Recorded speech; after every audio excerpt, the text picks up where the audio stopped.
Hello, my friends, hello, and welcome once again to stately Vaughan Manor, where today we're going to be talking about problematic authors, a subject one runs across quite frequently on BookTube, probably too frequently, and yet here I am talking about it. It is, if nothing else, an interesting subject to talk about, and I wanted to give my views on this subject, the subject of problematic authors. Authors who have perhaps terrible ideas or maybe have done terrible things, and whether we should feel bad for reading their books. The short answer is no. You shouldn't feel bad for reading a book. You shouldn't feel bad for enjoying a book, no matter who wrote it. That is the simple answer, but I should probably explain a little bit why, since some people do not agree with this. I think it is important to separate the art from the artist in the case of writers. I usually come across this subject because I talk here on YouTube about the books that I like. Most of the books that I like are by people who are long dead, who lived long ago, and very often had ideas that are, if nothing else, outdated and are frequently very bad. Racist ideas, sexist ideas, other social ideas that were just wrong. And many of the authors that I like had ideas of this sort. Very much the products of their time, in a way, a lot of these writers. Sometimes that really isn't an excuse for some of their ideas, but a lot of them were products of their time. I'll explain that as well. And I love a lot of these authors' work. Their books, I love them. They are my favorite books because I like that old-timey stuff. So people who come across my channel, people are coming across my channel all the time. And many of these people are only too happy to explain to me how a lot of the authors that I love are terrible. They were awful human beings. And therefore, I must be an awful human being as well. And they'll tell me all about what a terrible person I am. I get a lot of this in the comments. I delete these right away when I see them, but they pop up. And I don't really feel like I need to explain myself every time. But I will just explain a little bit right now, since I'm on the subject. There's a couple things going on with problematic authors here. There are authors who lived in the past, and there are authors who are still alive today saying, or perhaps doing, terrible things. And I recognize that it can be difficult to separate the art from the artist, when the artist is particularly loathsome, perhaps. I could use a couple of examples. Because I read mostly authors who are dead, I will use a couple dead examples and one living example. For dead examples, let's talk about a person who had terrible ideas, and let's talk about a person who did terrible things. One person who had terrible ideas was obviously H.P. Lovecraft. I talk about Lovecraft all the time. Lovecraft was racist. Racism is a terrible idea. It's a terrible thing, racism is. Lovecraft was racist. He had racist ideas that he grew up with. He grew up in a family of racists. It was a racist family. They all had racist ideas in Lovecraft's family. And so he grew up being comfortable with these ideas. And especially when he was younger, he felt perfectly free to write about these ideas. Not so much in his stories, but very often in his letters and poetry and small press, this and that. And so clearly, he was a racist guy. There were reasons for this. Some of these were social reasons. Other reasons were psychological reasons. Lovecraft was literally terrified of people who were different. People who were too different he was frightened of, literally frightened. And the more different you were, the more scared he was. And this must have been perhaps aggravated by the fact that he himself was different. He recognized, he knew that. He knew he was different from others. He had different ideas. He had different tastes.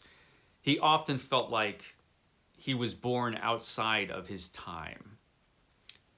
The 20s and 30s were far too modern for Lovecraft. And there are some signs that he grew out of some of this as he grew older, but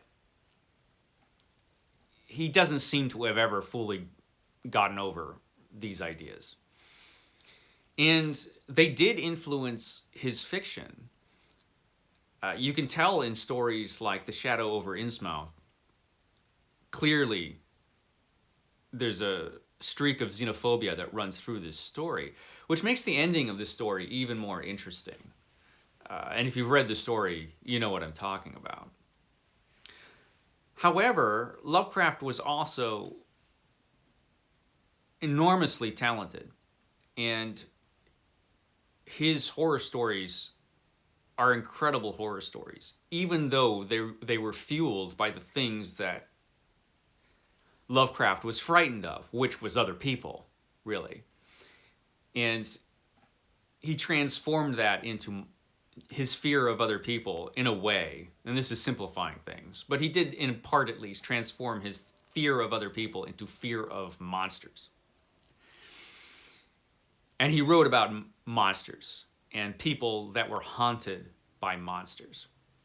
It is interesting that later in his career, he seemed to more and more identify with his monsters. In the Mountains Over Madness, the Mountains of Madness, for example, at the Mountains of Madness, he seems to sympathize with his monsters enough that his main character, who had spent this story being terrified of these creatures, recognizes at one point that these creatures, these monsters that he was writing about in this story, they might be alien beings. They might be monsters, but they're also people, and he sympathized with them, which was interesting that was in there, and that he reached that point where he started to sympathize with his creatures. But like I said, we don't know that he ever really got over his racist ideas, at least not fully. He died fairly young, Lovecraft did, in a horrible way. He died hard, Lovecraft did. But I think Lovecraft's fiction is amazing, no matter what I might think of him as a man. To me, you have to separate these things. And the same can be said, let's talk about a person who did terrible things and didn't just have terrible ideas. Let's talk about Isaac Asimov for a minute. Another author I like an awful lot. Isaac Asimov was a serial groper. He groped women a lot. And he laughed it off, as did many other people at the time. He lived in a very sexist world. Wasn't that long ago. It was a very sexist world he lived in. And so he got away with it to the point where, and like I said, he laughed it off, and other people laughed it off. They'd be like, oh, tell all the women in the office to watch out. Here comes Isaac Asimov. Ha ha. And he would just grope women all the time and get away with it. And he knew he would get away with it. Because of his status as a writer, he could get away with it. And he knew he would, which is particularly loathsome behavior. And something he could not get away with in today's world. But should I just not read his books because he was a creep? No, I'm going to read his books because his books were good. He wrote good books. He wrote groundbreaking books. As a fiction writer, he might not have been the best, but he had tremendous ideas. And the same can go for a lot of authors from long ago. There are living authors who also are terrible, in some ways at least. We've got Orson Scott Card, who's a homophobe and has been for years. He might have changed his ways, I don't know. But for a long time, I mean, he said that, gay marriage would lead to the downfall of democracy. It didn't. But, this is the kind of thing that Orson Scott Card would say. But that doesn't make Ender's Game a bad book, right? Ender's Game is still considered by many to be a great science fiction novel. And it has to be judged on its own merits, not on what I might think of the author. Now, because he's still around, I don't buy his books, because I don't want to give him money. But that doesn't have anything to do with the quality of his work. I'm not going to judge that harshly or say his work is crap or you shouldn't read it because I don't like the guy because of his ideas, right? These are two different things. And you might wonder, and it is a good question, why otherwise smart people have these ideas, and why Lovecraft, who was smart enough to know better, kept with his racist ideas when he should have known better. And so many people in the past, you'd think, well, these were smart people. Why didn't they see past these ridiculous ideas they had? That has to do with the way human beings are. We all have bad ideas. All of us. If you're human, and if you're watching this, I'm assuming that you are, you have bad ideas. You have ideas that are wrong. Because as human beings, we all do something with our beliefs and our ideas. We're funny with our beliefs, for one thing. Very often when somebody criticizes our beliefs or ideas, we take this as a criticism of us. We will get offended. I've seen people in BookTube offended and angry because somebody criticized the book they like, let alone a more serious idea. And people really do go crazy sometimes if you criticize a belief they have or an idea that they have, even if it's obviously terrible, perhaps. But we all do this thing with our beliefs. First of all, as humans, we don't arrive at our beliefs through evidence. I wish that we did, but we don't. Our beliefs very often are not evidence-based. They're based on other things. And we tend to hold on to these beliefs, and we compartmentalize our beliefs and our ideas sometimes. Some ideas we never allow to be examined too closely. We put them away in a little box and keep those ideas separate from the way we would criticize or examine other ideas. We keep these away from scrutiny, logical, evidence-based scrutiny. If we didn't do that, many of our ideas as human beings would never survive. A lot of our religious and political ideas would not survive that kind of scrutiny, because a lot of those ideas are obvious nonsense if you examine them too closely. And we all have ideas like that. We all have ideas that we put away and we don't examine too closely, because if we did, we might have to give up that idea or change our mind, and that's difficult. Why is it difficult? It's because we, for one thing, are social animals. We're primates. We're social animals. This is why you will have a certain area, geographical area, and everybody has, or most people have, very similar beliefs. And you go over here to this other geographical area, and all of these beliefs and opinions are different.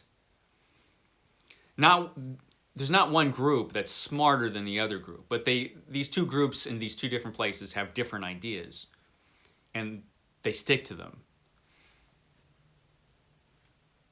But they can't both be right, right? Somebody's ideas are wrong.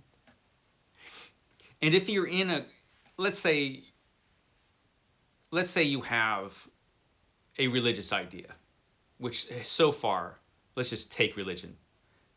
And you have a religious idea, and so far you've kept this idea in a box and never scrutinized it too closely. But for whatever reason, one day you do. And you look at this idea, this religious belief you have, and you realize it's nonsense. It's just nonsense. You recognize that it's nonsensical and not true. But all of your family believes this. All of your friends believe this. Heck, the whole town believes this. Everybody at work has the same religion. Everybody believes this. So what's going to happen to you if you give up this idea?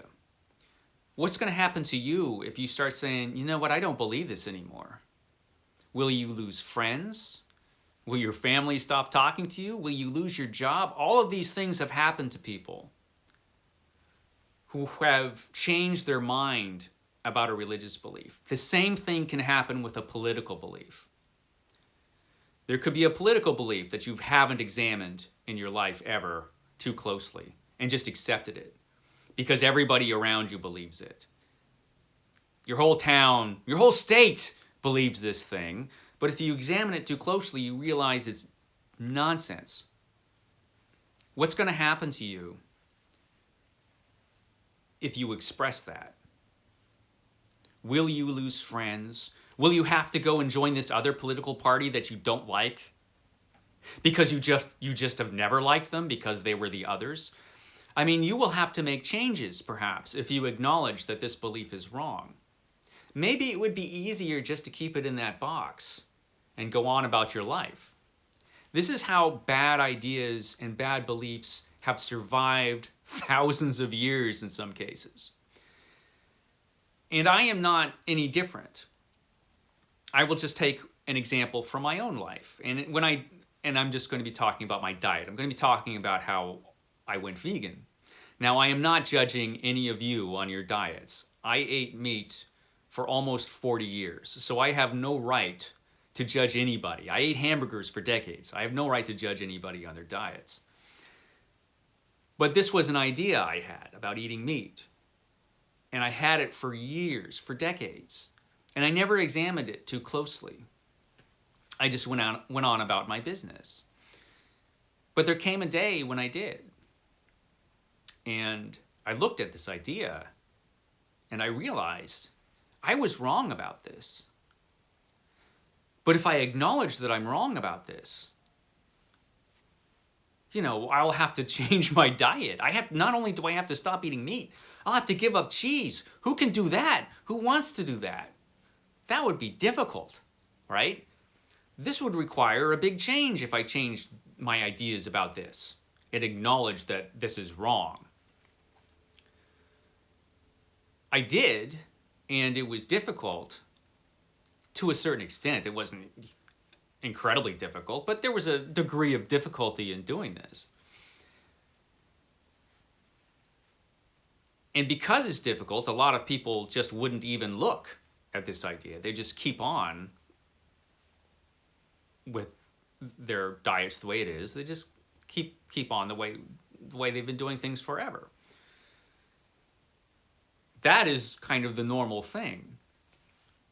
Because change is hard. Change is difficult. But change is always happening. And there's going to come a time in the future where people are going to look back on us and some of the ideas that we have now, and they're going to judge us perhaps quite harshly.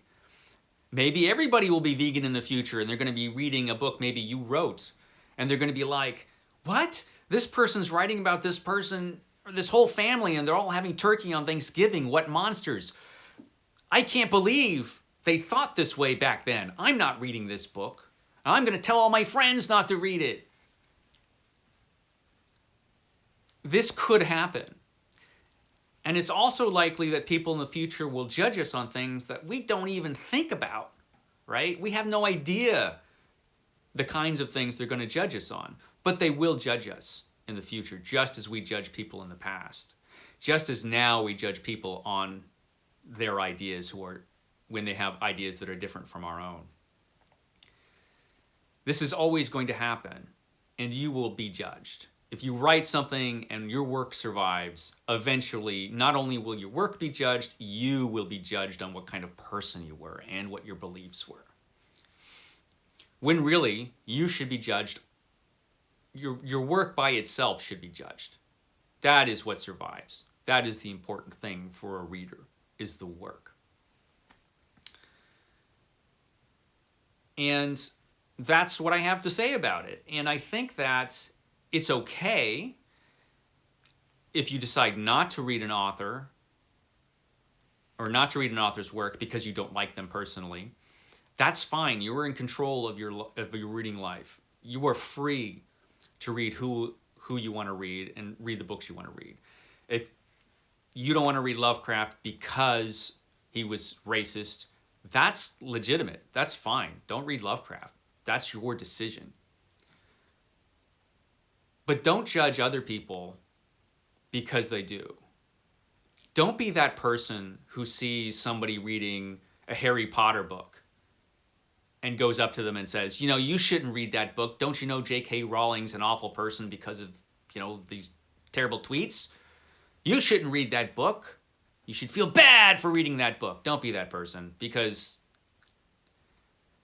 this person who's reading Harry Potter probably knows about that stuff and probably disagrees or maybe doesn't care and just wants to read about wizard kids.